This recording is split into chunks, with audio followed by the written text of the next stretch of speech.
Welcome to Drew Pearson Live. I am the original number 88, Drew Pearson, and what a show we have lined up again for you today. Former NFL quarterback Jon Kitna will be joining the show today. Plus, Paul interviews one of the biggest stars on the planet, and we'll take a look at what the Greater Dallas Boys and Girls Clubs are doing in our community. But first, here's your Dallas Sports Report. Dallas's own Jordan Spieth won the 2015 Masters. The 21-year-old phenom served notice to the golfing world that he has arrived after his wire-to-wire victory over the weekend. The Dallas native bolted to number 2 in the world standings, trailing only Rory McIlroy. It appears that golf may have found its next great rivalry for years to come. Although the season for the Stars is over, they certainly went out on a high note with Jamie Benn winning the NHL scoring title.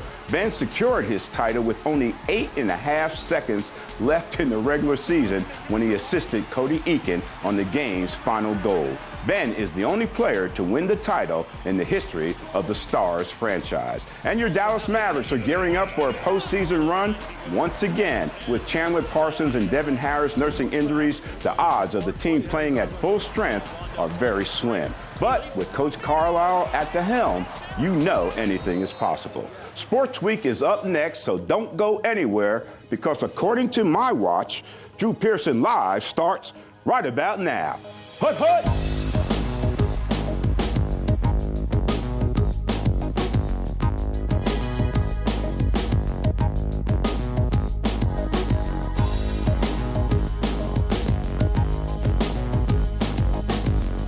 Drew Pearson Live is brought to you by Whataburger. The Honey Mustard Whata Chicken Club is a tangy twist on a tasty classic. Enjoy it while you can, only at Whataburger.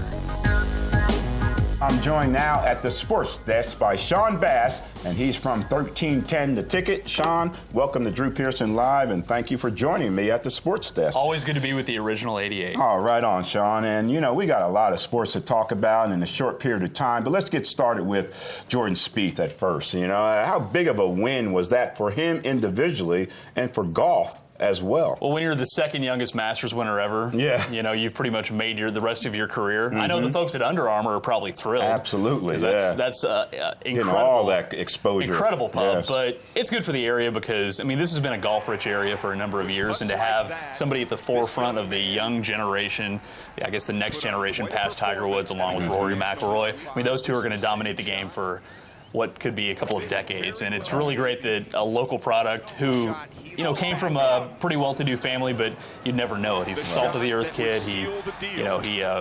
He's great with the media. He's great with people, and he's going to win, I would say, at least a dozen more majors in his career. Yeah, I think so. And he's created a rivalry with McIlroy and anybody else that wants to challenge him, really, huh? You know, he's been asked questions about that, but he says, I really respect Rory. I think he's awesome. I want to test my game against him. I don't think it's going to be this adversarial thing like Tiger and Phil had for about a decade. Right on. Well, I used to respect the Redskins as well, but they were still a rivalry. You still wanted to beat them. Sure. Amen. Let's switch gears. Speaking of the Redskins, let's switch gears to the NFL and the Cowboys in particular.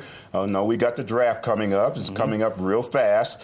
What is your take on the draft and what the Cowboys might need at that 27th pick? You know, it's interesting. Most 12-win teams might have a lot of areas of strength, but, you know, the defense last year really excelled, went above and beyond where everybody thought with Rod Marinelli. Right. And honestly, if you go defense, you can't go wrong. If they picked every pick defensively, that would be great. I mean, there's some, I guess, questions on the interior part of the defensive line. There's a kid named Eddie Goldman out of FSU that I think could be a very good run stopper. And you know, the corner situation and the contract of Brandon Carr is going to be a sticky wicket, I guess, this offseason. And if you wanted to go corner or safety in the draft, I don't think you could you would make a lot of people happy, because there's a kid named Byron Jones out of UConn who he's a ball hawk, and he profiles possibly as a safety and possibly as a corner. So a secondary that could use a little help could maybe eye a guy like that. Yeah.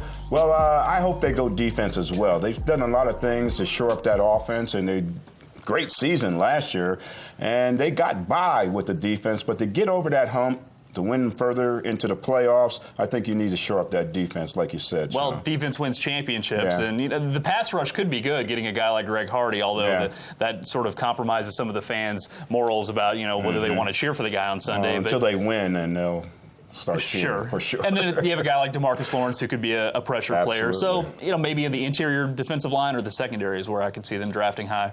All right. Well, the Cowboys made the playoffs last season. Looks like the Mavericks going to make it for another year. But how long do you think that playoff run will last for this year's Maverick version of their playoff team? Well, this was a very, I would say this is an improved team that from last year's team that got bounced in 7 games by the San Antonio Spurs. But because the West is that much better, I can't picture them getting past the first round. But when you have a head coach like Rick Carlisle, who's going to be able to make adjustments within a 7-game series, whoever they draw, I feel like they could probably take pretty deep. This is a team, if they get hot at the right time, because they can shoot the basketball. Sure. And if they get hot at the right time, they can extend their playoff run. One good sign, Dirk Nowitzki's been very good over the past handful of games, last few weeks. He's really finding his stroke. Defensively, you said it, that is an issue. I think if Rajon Rondo can step forward and maybe neutralize some of these good point guards in the postseason, that might be a factor. But they're going to have to scramble. They're going to have to play great team defense. And like you said, they're going to have to knock down 48 to 50% of their shots per night. All right. Well, we hope they have some success because playoff basketball is about to start, man. It's and fun. That is good stuff, it's right? Fun. That's no good matter stuff. who it is, it's fun. Amen.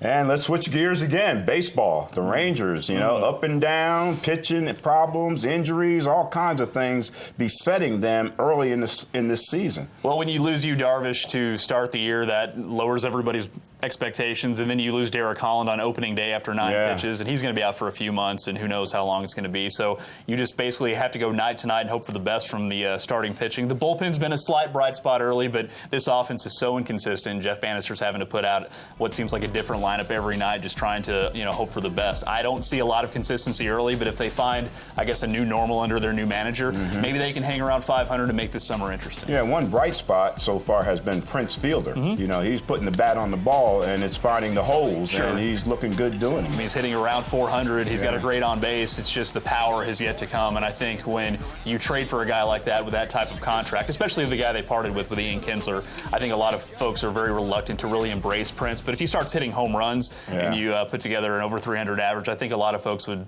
eventually come around on him. Right on. Good stuff, Sean. I think we got it all covered. You think so? It's never all covered. It's never all covered, but we tried our best right here. Thank you. Thanks for being part of Drew Pearson Live. And you can catch Sean every morning, and especially on Sunday mornings from 8 to 11 at 1310 The Ticket. Sean Bass. Thank you for being with us, Sean. Good to be here. Coming up later in the show, former NFL quarterback Jon Kitna stops by to tell us what he's up to these days. But next, the lovely Dr. G is back to help us discover our purpose in life. You're not going to want to miss that, so stay tuned.